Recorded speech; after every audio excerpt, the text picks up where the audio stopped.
비욘디 시청자 여러분 안녕하십니까? 마취통증의학과 전문의 조항무입니다. 오늘은 무릎 통증에 대한 방송을 준비해 왔습니다.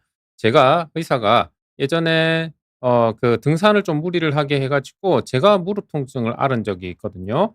그래서 제가 무릎 통증을 앓았을 때 어떤 증상이 있었는지, 진단명은 무엇이었는지, 그리고 제 스스로 어떤 치료를 받았는지 그 체험담을 말씀드리도록 하겠습니다. 무릎 아픈 의사는 어떤 치료 받았나? 입니다. 이희건님, 실버서님 들어와 주셨습니다. 네, 재밌게 봐주십시오. 자, 오늘 컨텐츠 내용입니다. 제가 의사가 등산하다가 무릎이 아픈 이유, 어떤 질병이었는지 말씀드리고요. 그 다음에 요즘 러닝 붐이잖아요. 뛰는 분들 되게 많으시죠? 그런데 뜀박질 하다가 2040 러너의 무릎이 앞쪽에 통증이 오는 경우가 굉장히 많아요. 그래서 러너들이 왜 무릎이 아픈지, 그 진단명이 무엇인지, 치료를 어떻게 받아야 되는지 말씀드리고요. 그다음에 그 줄넘기 시즌, 수행평가 시즌이 되면은 줄넘기 하다가 무릎이 아파 가지고 잼민이들, 초등학생들이 많이 병원에 방문을 해 주십니다. 그러면은 줄넘기는 좋은 운동인데 왜 자꾸 무릎 앞쪽이 아파하는지 그 이유에 대해서 말씀드립니다. 그리고 우리가 운동을 하는데 운동 중에 무릎 관절을 닳게 하는 나쁜 운동들이 있어요.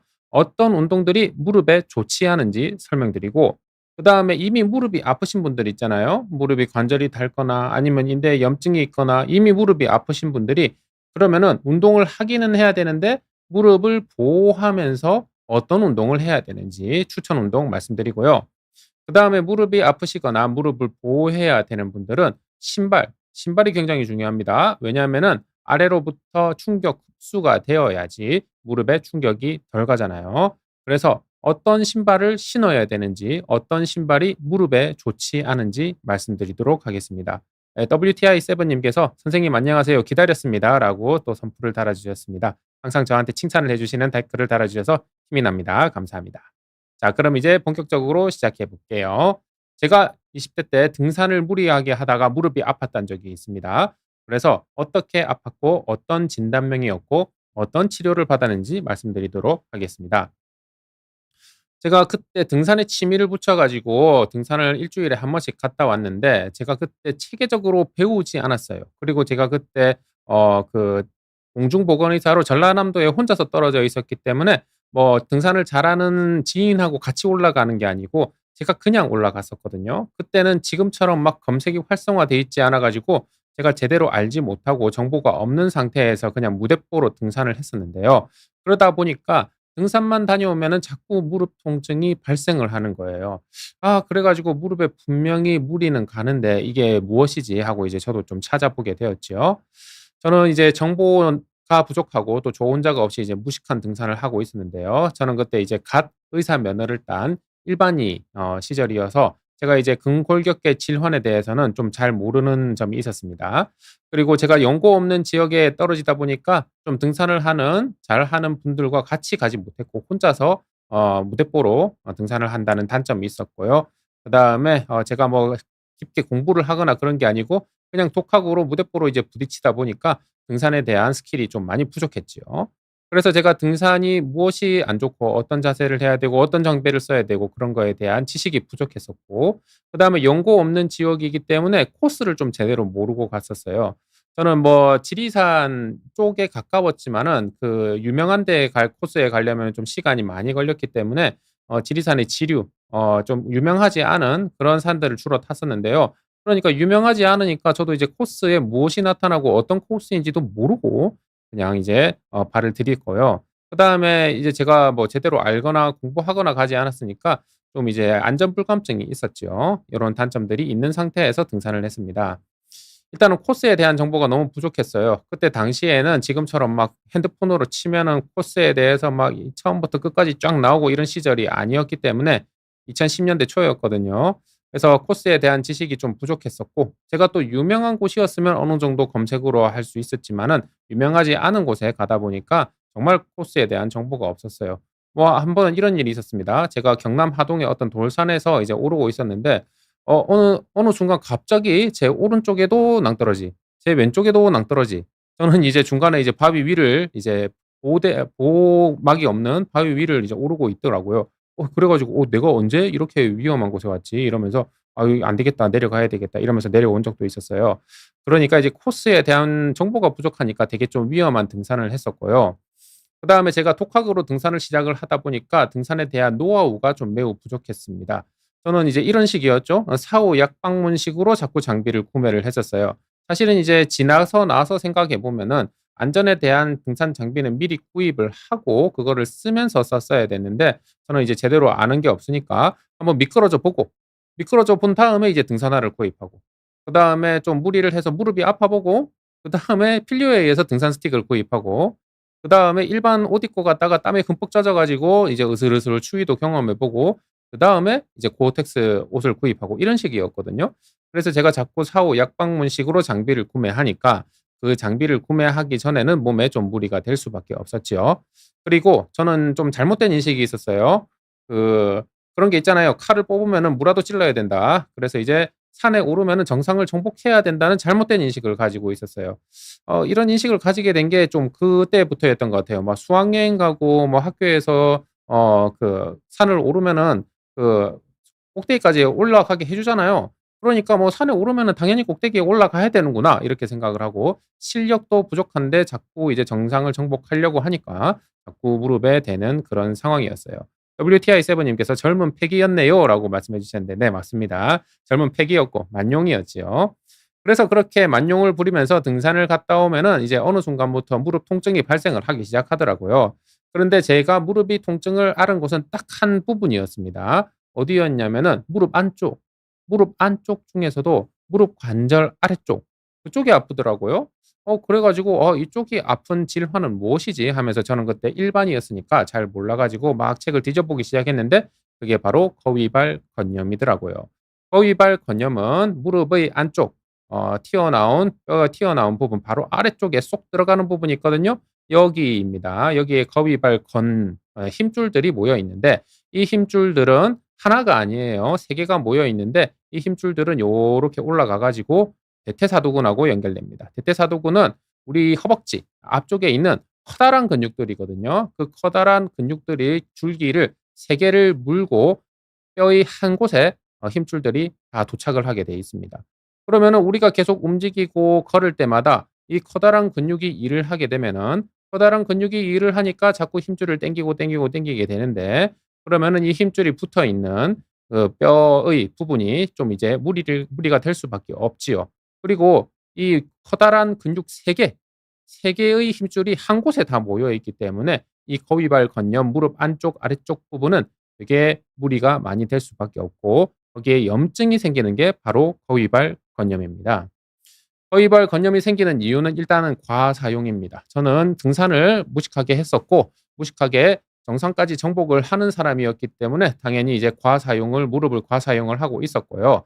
그다음에 이런 상황이 아니라도 무릎에 근력이 약화되어 있는 경우 아니면은 쪼그려 앉는 경우. 쪼그려 앉기가 굉장히 무릎에 심한 하중을 가해 주는 나쁜 자세거든요. 그래서 쪼그려 앉기를 많이 하시는 분들도 거위발 건염이 좀 생기고 그다음에 비만하신 분들은 이제 뭐 덩치가 있으시고 몸무게가 있으니까 아무래도 무릎에 하중이 많이 걸릴 거 아니에요. 그러니까 비만하거나 당뇨가 있으신 분들은 거위발 건염에 많이 생기고 또 퇴행성 관절염이 있으면은 그것과 더불어서 거위발 건염도 많이 생기는 걸로 나와 있습니다.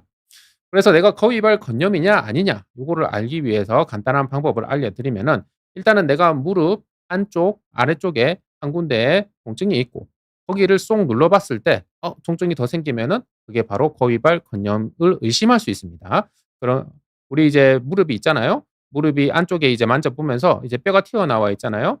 튀어나와 있다가 점점 내려가면서 쏙 들어가는 부분이 있어요. 쏙 들어가는 부분에서 한 1cm 더 내려와 가지고 거기를 한번 꾹 눌러보세요. 눌러봤는데 통증이 생기는 것 같아.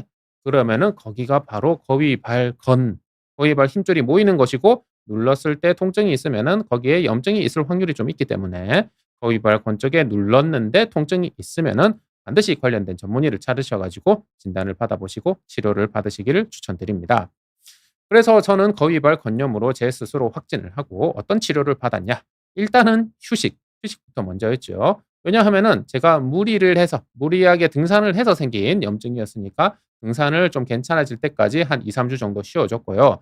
그래서 이제 등산을 하시는 분들은 한동안 등산을 쉬어 줘야 되고 러닝을 하시는 분들은 한동안 러닝을 쉬어 줘야 되고 그렇습니다.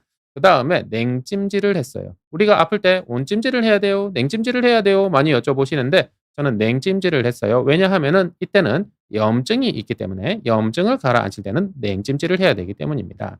그리고 이제 주사 치료도 받았고 주사 치료는 당연히 염증이니까 염증을 가라앉히는 주사를 받았겠지요. 그다음에 물리치료도 하고 바르는 소염제 연고도 바르고 이렇게 해 가지고 휴식을 하고 그다음에 염증을 다루고 이런 식으로 치료를 받았습니다. 다행히 금방 나았어요. 어쨌든 간에 제가 거위발 건염을 앓고 반성한 것이 있습니다. 잦은 등산, 무리한 등산, 정상을 정복해야 되겠다는 욕심, 만용을 이제 자제를 해야 되겠구나 하고 느꼈고 저는 그전까지는 좀 운동을 하면은 좋은 것이다. 이런 좀 고정관념이 좀 사로잡혀 있었거든요. 그런데 운동을 또 너무 열심히 해 가지고 무리를 하게 되면은 오히려 몸에 고장 날 수 있구나 하는 생각을 좀 하게 되었고 그래서 너무 등산을 추구한다기보다는 좀 웬만하면은 좀 평지 위주로 걸어야 되겠다. 무릎이 아픈 기간에는 평지 위주로 걸어야 되겠다. 이렇게 생각을 했고 또 그전에는 1만 보를 좀 계속 걷고 있었어요. 사실은 일반 보는 다들 알고 계시지만은 그 만보기를 발명한 회사의 이제 마케팅 수단이잖아요. 1만 보를 걸어야지 더 건강해진다 이런 그 근거는 없잖아요. 그래 가지고 그럼에도 불구하고 '난 젊으니까 하루에 1만 보는 걸어야 되지 않을까?' 이러면서 이제 하루에 1만 보씩 걷고 있었는데 '이것도 좀 만용이구나.' 생각을 해 가지고 무릎 아픈 기간에는 좀 이제 시간을 좀 줄인 적이 있습니다. 그다음에 '등산을 할 때는 반드시 등산 스틱을 써야 되겠다.' 이런 것도 그때 이제 뼈저리게 느꼈지요.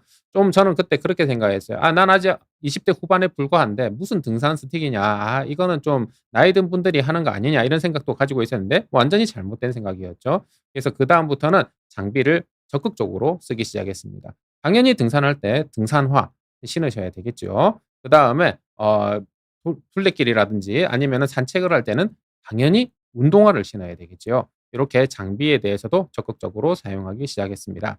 저는 관련된 영상을 하나 찍어 놓은 게 있습니다. 비욘디에서. 무릎하고 허리가 아픈데 등산해도 되나요? 라는 48분짜리 강의가 있으니까 요 방송의 댓글에 링크 남겨 놓도록 하겠습니다. 많이들 봐주시면 좋겠습니다.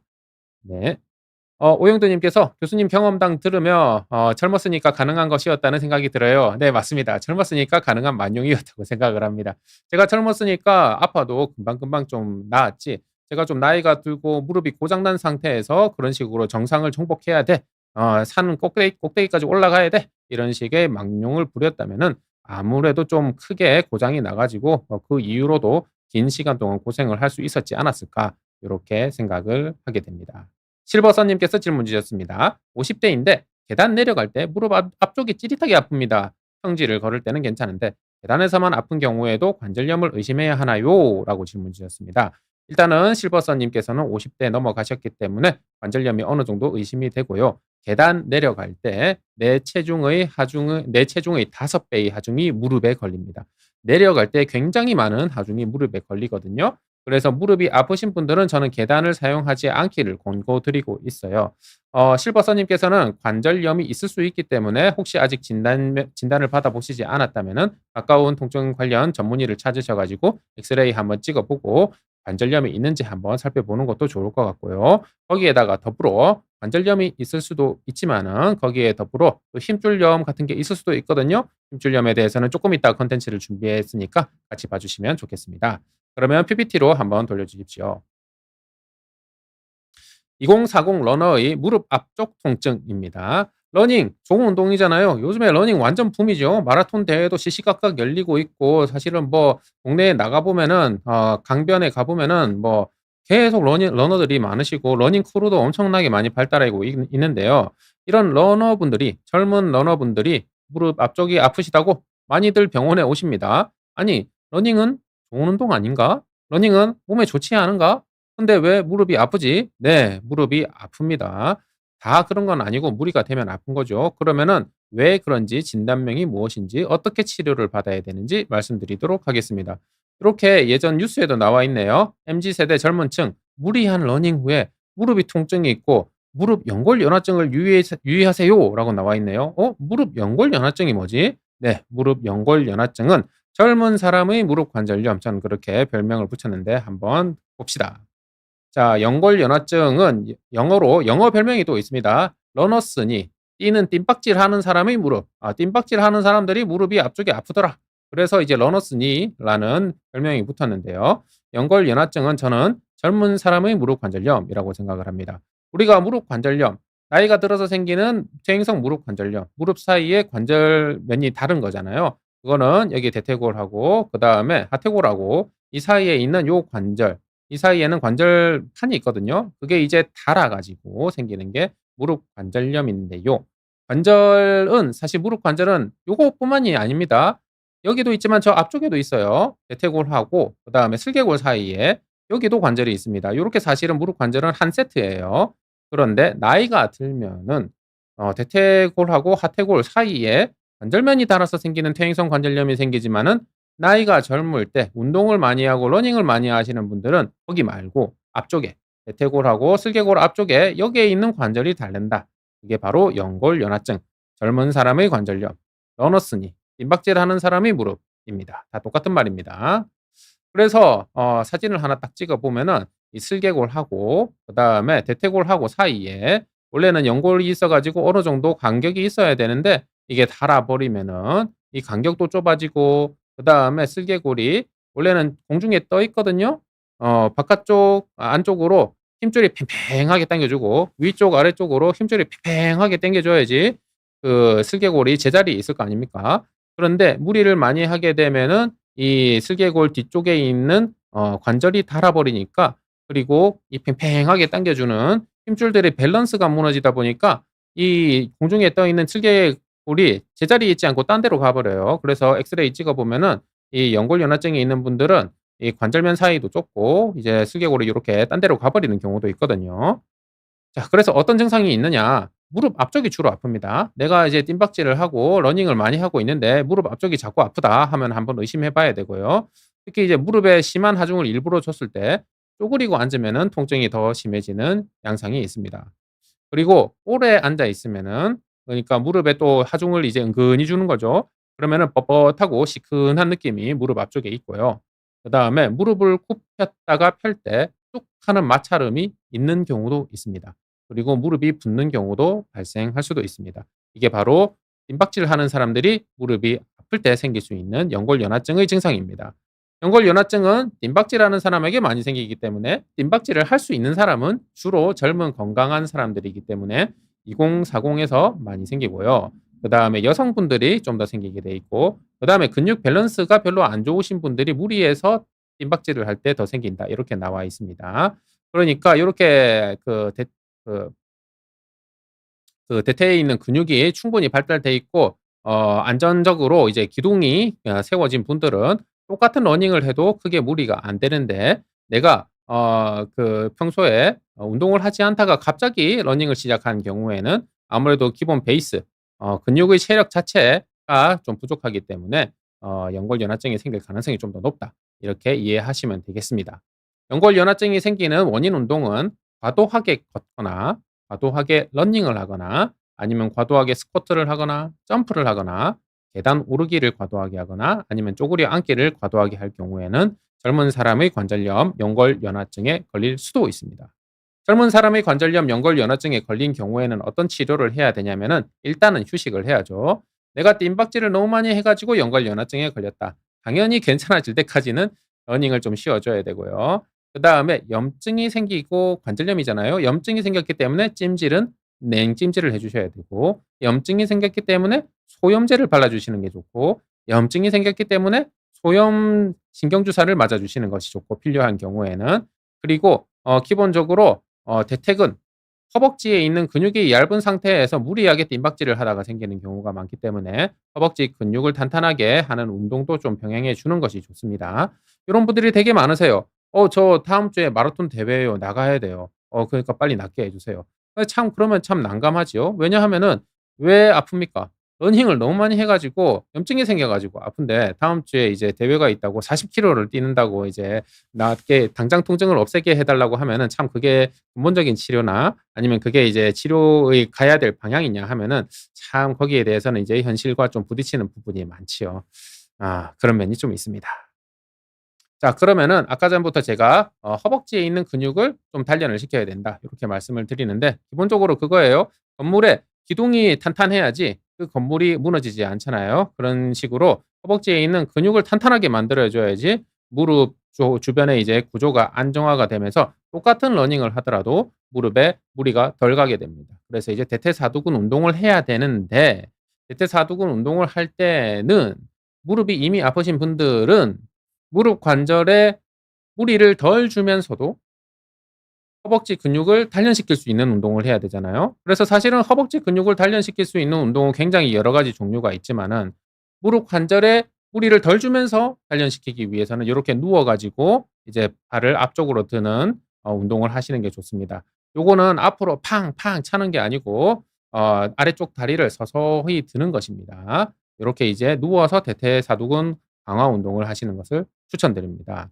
자, 운동은 우리가 다 좋은 걸로 알고 있는데 꼭 그렇지만은 않습니다. 잘못된 운동을 하거나 또 좋은 운동이라고 해도 나의 몸 상태에 맞지 않게 너무 무리해서 하면은 더 아파질 수 있습니다. 운동 열심히 하는데 더 아파진다고 라는 방송이 비온 뒤에 찍어 놓았으니까 이 방송의 댓글에 링크 달아 놓도록 할 테니까 많이 봐주시면 좋겠습니다. 네, 도서남매님께서 질문 주셨습니다. 쪼그려 앉았다 일어날 때 무릎이 너무 아픕니다. 네, 쪼그려 앉는 행위는 무릎 관절의 최악의 자세 중에 하나입니다. 쪼그려 앉으면은 내 체중의 12배의 하중이 무릎에 걸립니다. 생각해 보세요. 내가 60kg라면은 720kg의 하중이 무릎에 걸리는 것입니다. 우리가 인간이 할 수 있는 동작 중에서 거의 최악의 자세예요. 무릎 관절에. 그래서 웬만하면은 쪼그려 앉지 않는 것이 좋습니다. 일단은 쪼그려 앉았다 일어날 때 무릎이 너무 아프면은 이게 연골 손상 때문인지 근력이 약해서 생기는 통증인지 궁금합니다라고 질문 주셨는데요. 다일 수도 있습니다. 사실은 정상인 분들도 이제 오랫동안 쪼그려 앉았다 일어났다 하는 거를 반복하면은 정상인 분들도 아플 수 있는데 오랫동안 뭐 화분을 키우거나 밭일을 하거나 이런 분들은 오랫동안 주구장창 쪼그려 앉았다 하는 일을 반복하다 보니까 이미 관절염이 와 있는 경우도 많고 관절염이 아니더라도 여러 가지 다른 무릎 질환들이 같이 와 있는 경우도 있거든요. 그렇기 때문에 사실은 쪼그려 앉는 것 자체를 피해야 되고 이미 쪼그려 앉아 가지고 통증이 있으시면은 한번 통증육안과 전문의 진료를 받아 보셔 가지고 사진도 찍어 보고 신체 검사도 해 보셔 가지고 내 무릎에 지금 어떤 상태인지 어떤 질환이 있는지 한번 진단을 받아 보고 필요하시면은 치료를 하는 것이 좋다고 생각합니다. 네. 그러면 PPT로 다시 한번 돌려 주십시오. 잼민이들 이렇게 많이 옵니다. 초등학생들. "줄넘기 하다가 무릎이 아파요." 이렇게 많이 옵니다. 특히 이제 봄 시즌에 많이 오는데요. 그래 가지고 왜 이렇게 줄넘기를 많이 하셨어요?" 하고 여쭤보면은 "아 다음 주에 수행 평가가 있어서 연습하고 있었어요." 이런 분들 되게 많으시고 그다음에 "저 지금 줄넘기 학원 다니고 있어요." 요런 분들 많으십니다. 그러면은 "아유 줄넘기는 심장을 또 좋게 해 주는 그리고 전신 유산소 운동 아니냐? 아주 좋은 운동 아니냐? 그런데 왜 줄넘기가 통증을 유발하지?" 하고 질문을 하실 수 있는데 네 줄넘기는 무릎에는 좀 무리를 줄 수 있기 때문입니다. 그래서 그 이유에 대해서 말씀드릴게요. 점핑을 많이 하는 초등학생들이 많이 걸립니다. 주로 이렇게 얘기를 합니다. "저 줄넘기 학원 다녀요." 아니면 "줄넘기 대회가 있어요. 수행 평가가 있어요." 이렇게 말씀하시고 아니면 "태권도 학원 다녀요." 이렇게 말씀을 하시는 경우가 많아요.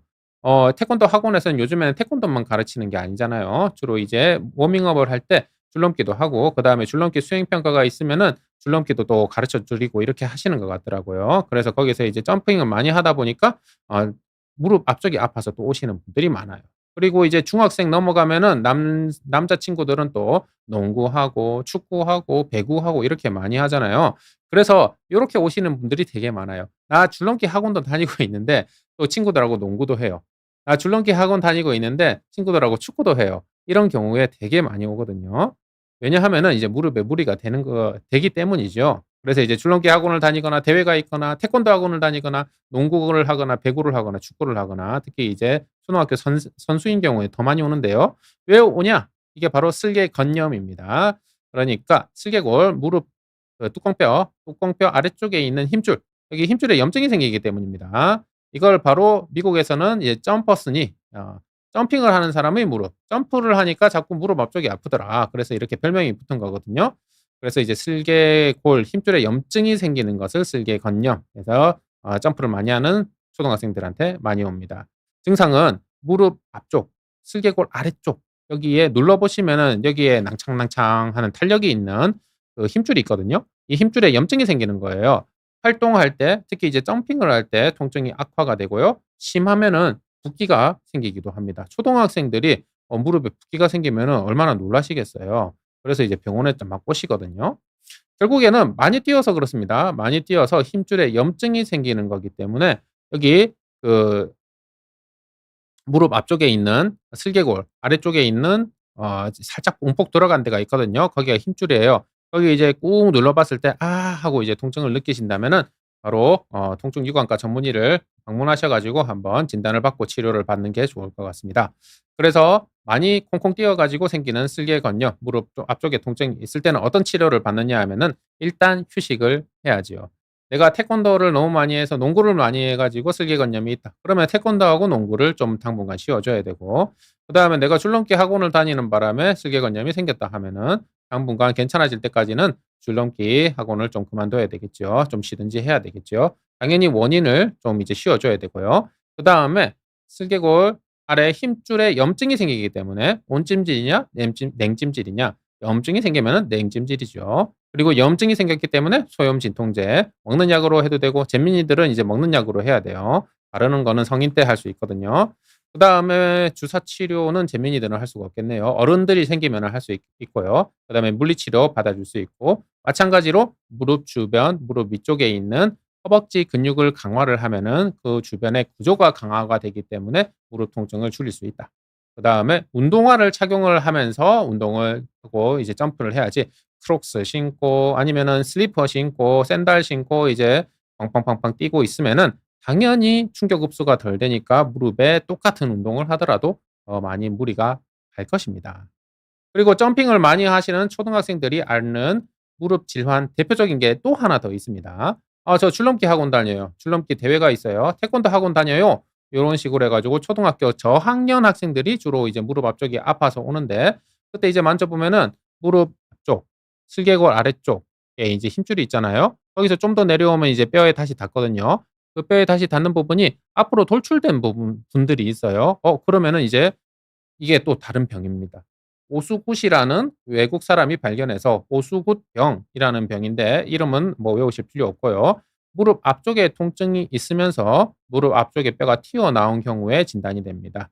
그래서 자 지금 다 같이 만져볼게요. 슬개골이 있잖아요. 슬개골 앞쪽에 약간 움푹 들어간 데가 슬개골 힘줄입니다. 거기서 좀 더 내려가면은 이제 딱딱한 뼈가 다시 만져지거든요. 이 부분이 좀 앞으로 많이 튀어나와, 다른 분들보다 앞으로 튀어나와 있거나, 아니면은 이 부분이 이제 초등학교 저학년생들이 아파하는데 눌러서 더 아프다 이러면은 오수굿병일 수도 있으니까, 그럴 경우에는 반드시 통증유관과 전문의 선생님을 방문하셔 가지고 사진 찍어 보고 진단을 받아 보시는 게 좋습니다.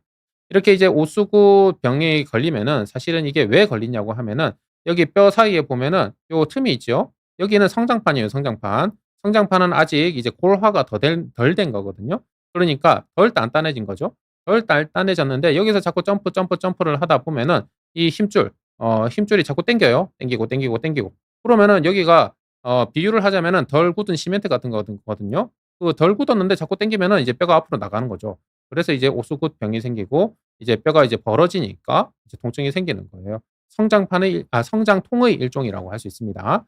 그래서 병원에 가셔 가지고 혹시 오수굿병이라고 진단을 받으시면은 일단 원인 행동을 중단하는 휴식을 해야 됩니다. 내가 농구를 많이 해 가지고 오수굿병에 걸렸어. 그러면 농구를 당분간 쉬어 줘야 되고, 그다음에 줄넘기를 많이 해서 걸렸어. 그러면 줄넘기를 좀 쉬어 줘야 되고요.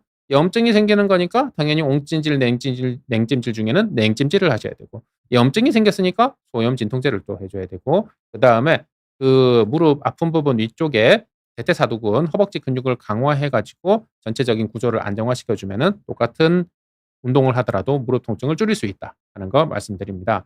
무릎 관절염이 있으면은 되게 질문들이 많아요. 그래서 어떤 점을 궁금해 하시는지 무릎 관절염의 치료나 운동이나 생활 습관에 대해서 방송을 찍어 놓은 것이 있습니다. 무릎 관절염 Q&A 치료, 운동, 생활 습관이라는 방송을 비온 뒤에 찍어 놨으니 이 방송의 댓글에 링크 남겨 놓도록 하겠습니다. 많은 참고 부탁드립니다.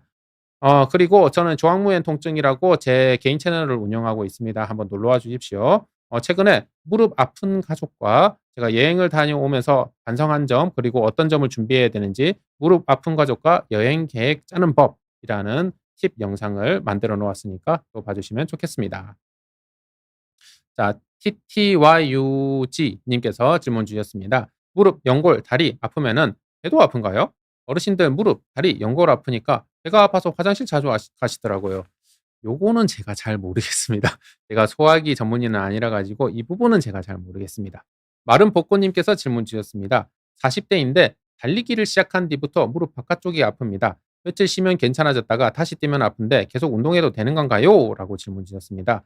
결국에는 이제 반복된 운동을 하고 있는데 내 몸이 자꾸 아파진다 하는 거면은 그 운동 자체가 본인의 몸에 무리가 되고 있다는 얘기입니다. 일단은 본인의 그 달리는 스타일에 맞는 운동화를 착용하고 계신지 한번 좀 점검을 해 주시는 게 중요하고, 러닝화가 되게 다양한데 사실은 이제 전문가용 러닝화는 전문가를 위한 것이지 취미로 러닝을 하시는 분들을 위한 것이 아닐 수도 있기 때문에 그렇게 이제 목적에 맞는 운동화를 먼저 쓰고 있는지 중요하다고 할 수 있겠고, 그다음에 사실은 아프면은 뭔가 문제가 있다는 겁니다. 그래서 통증 관련 유관과 전문의 선생님 한번 방문하셔 가지고 사진도 찍고 신체 검사도 좀 받아 보시고 해 가지고 한번 진료를 받고 치료가 필요하면 치료를 받고, 그다음에 내가 러너라는 것을 꼭 밝히시고, 러닝을 할 때마다 이제 아프다는 걸 꼭 밝혀 주시면은 러닝을 할 때 요런 부분을 저렇게 하세요라고 조언을 받으실 수 있을 것 같습니다.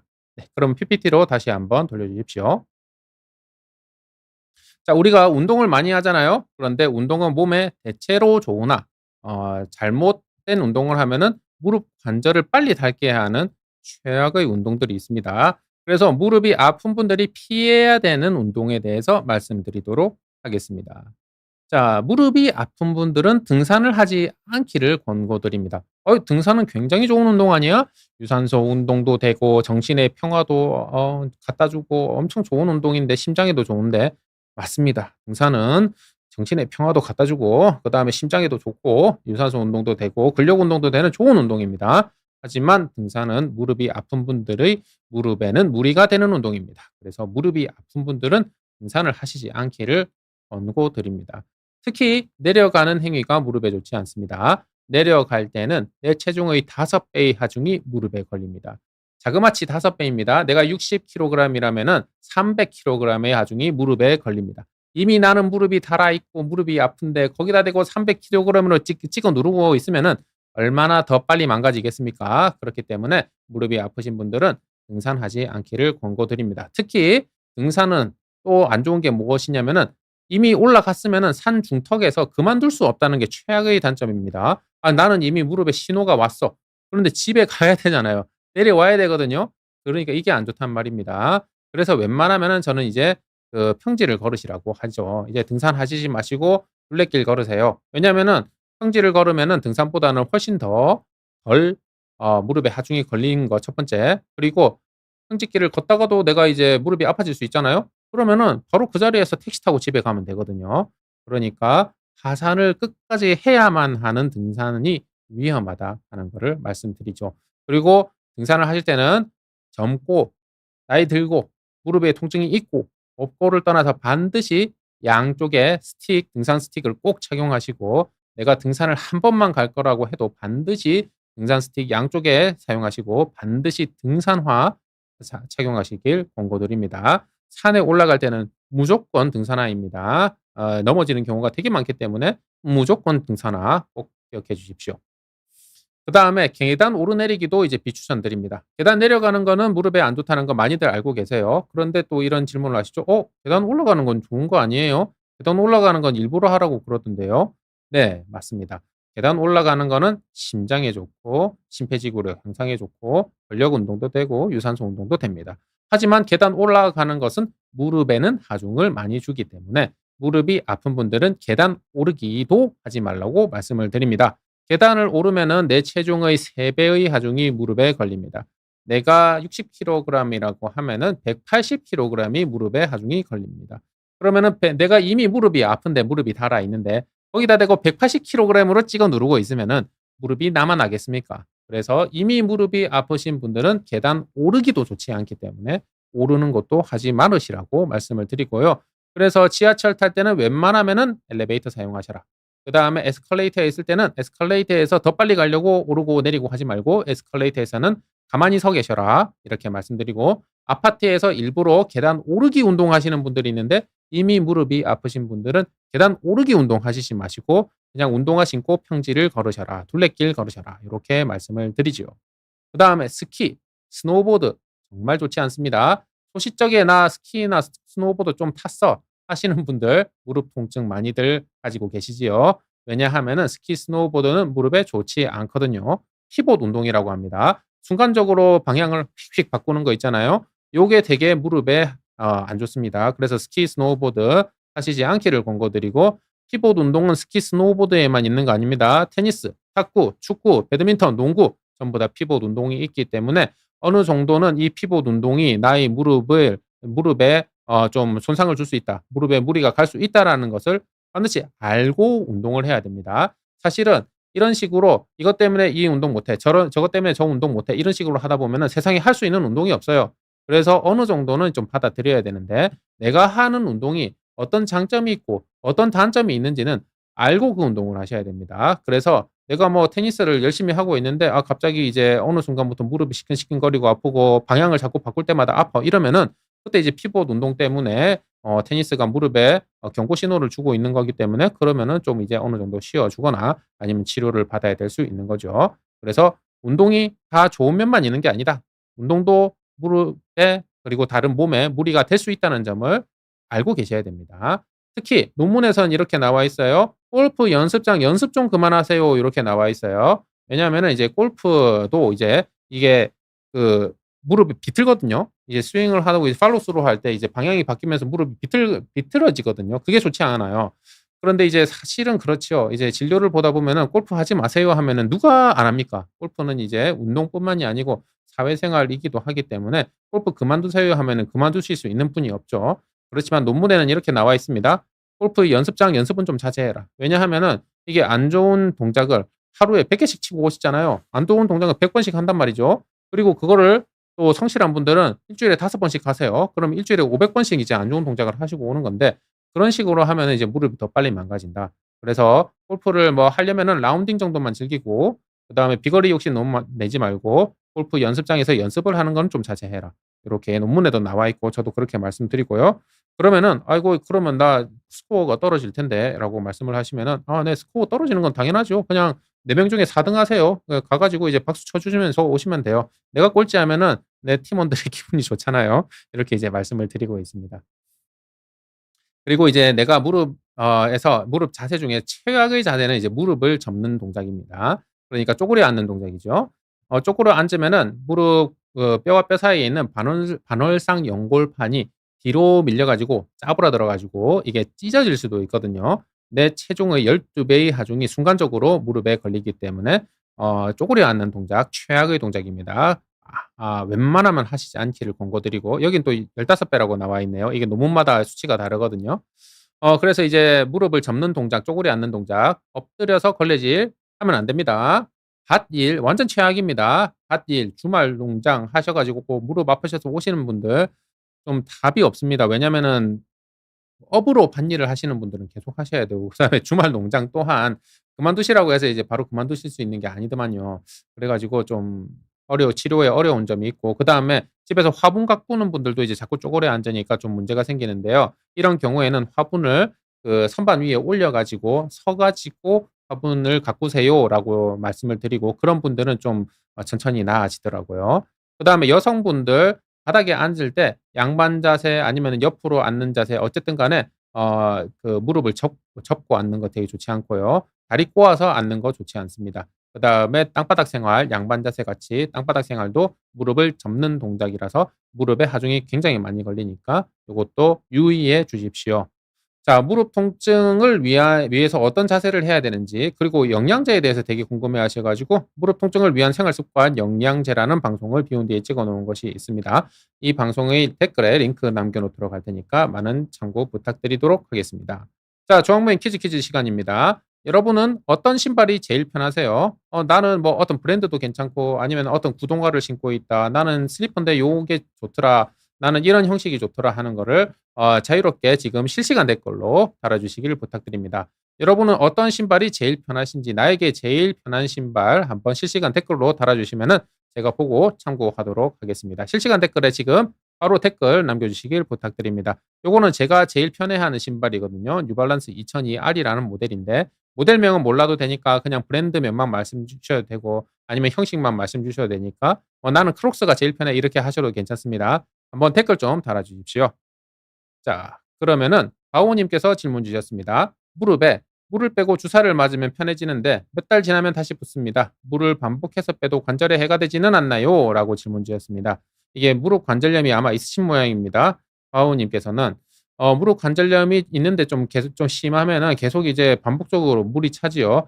물이 차는 거는 무조건 다 빼라고는 나와 있지 않은데 이제 물이 많이 차가지고 그 일상생활, 일상 동작에 좀 무리가 되면 좀 빼라고 돼 있습니다. 사실은 이게 좀 한번 빼 가지고 계속 안 나면은 좋은데 빼도 계속 이제 물이 차니까 되게 불편하시기도 하고 이런 것들이 이제 '무리가 되지 않을까.' 하고 걱정도 되기는 할 텐데 일단은 지금 치료를 받고 계시니까 그 치료를 해 주시는 전문의 선생님의 방향에 따라 주시면 되겠습니다. 그리고 김익성 님께서 질문 주셨습니다. "MRI에서 반월상 연골판 파열이 있다고 들었는데 수술까지 할 정도는 아니라고 합니다. 파열이 있어도 운동이나 재활만으로 좋아질 수 있나요?" 라고 질문 주셨습니다. 이미 반월상 연골판이 파열이 있다. 그러니까 찢어졌다는 얘기거든요. 그런데 "수술까지 할 정도는 아니다."라는 얘기는 일부가 찢어졌다는 얘기입니다. 하지만 이게 운동을 해서 찢어진 것을 되돌릴 수 있는 방법은 없습니다. 없습니다. 운동만으로 이미 찢어진 반원살 연골을 되돌릴 수 있는 방법은 없습니다. 그러면은 왜 수술을 안 해도 되느냐? 일단은 조금 찢어져 있기 때문이고요. 요거는 또 이제 어디에 찢어져 있느냐에 따라서도 또 다르거든요. 조금 찢어져 있어도 좀 위험한 부분에 찢어져 있으면은 일상생활이나 일상적인 운동만으로도 어차피 더 찢어질 게 확실하면은 그때는 이제 수술을 해야 되고요. 그렇지 않은 상황인 것 같습니다. 그래서 김익성 님께서는 보호하는 수밖에 없죠. 예, 무릎을 아껴 쓰는 수밖에 없습니다. 그래서 혹시 이제 파열이 된 운동이 있으시다면은 그 운동에 대해서는 다시 한번 좀 생각해 보시고 파열이 된 동작이 있으면은 그 동작은 이제 하지 않으시는 것을 권고드리고 무릎에 심한 하중이 걸리는 자세라든지 운동 같은 경우 특히 피봇 운동은 자제해 주시는 것이 좋을 것이라고 생각합니다. 그럼 PPT로 다시 한번 넘겨 주십시오.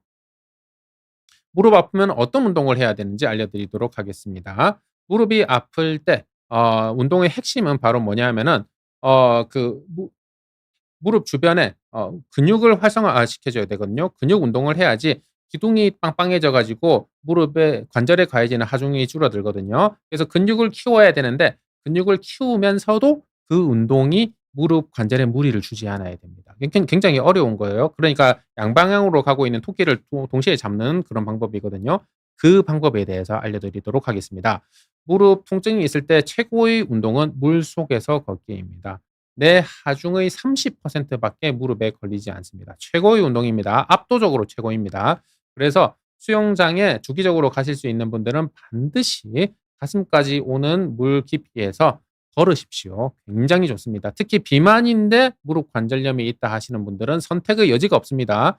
멀어도 집에서 멀어도 상관없습니다. 무조건 수영장에 가셔 가지고 물속에서 걷기 추천드립니다. 하지만 일상생활을 하시면서 내가 회사도 다녀야 되고 하는데 일 주일에 3번씩 수영장 가는 게 쉽지가 않잖아요. 그런 경우에는 두 번째 좋은 운동이 바로 실내 자전거입니다. 실내 자전거는 유산소 운동도 되면서 무릎 주변에 이제 근력 운동도 되는데 우리가 그냥 걷거나 뛴다고 생각해 봅시다. 그러면은 무릎에 내 상체의 하중이 다 걸리잖아요. 그런데 자전거는 일단은 상체의 하중은 안장이 받아주고 그다음에 무릎 운동만 하게 되기 때문에 내 체중의 1.5배의 하중이 이제 무릎에 걸리게 되거든요. 이게 여러 다른 운동에 비해서는 굉장히 낮은 겁니다.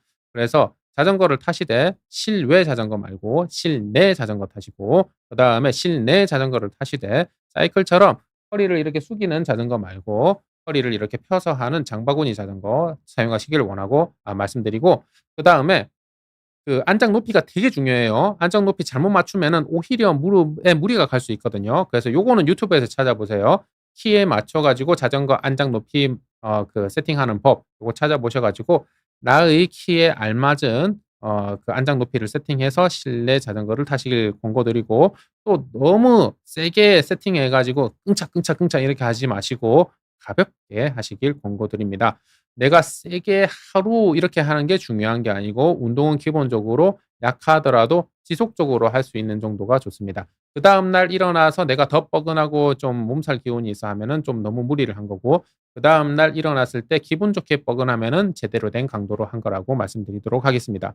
그다음에 걷기가 좋긴 좋은데, 걷기는 좋은 유산소 운동인데 무릎에는 내 체중의 2배의 하중이 걸린다는 점이 있기 때문에 "걷기를 하지 마세요."라고 하는 무릎 관절 전문의 선생님도 계시기는 합니다. 그래서 가능하면은 실내 자전거, 더 가능하면은 물속에서 걷기를 추천을 드립니다.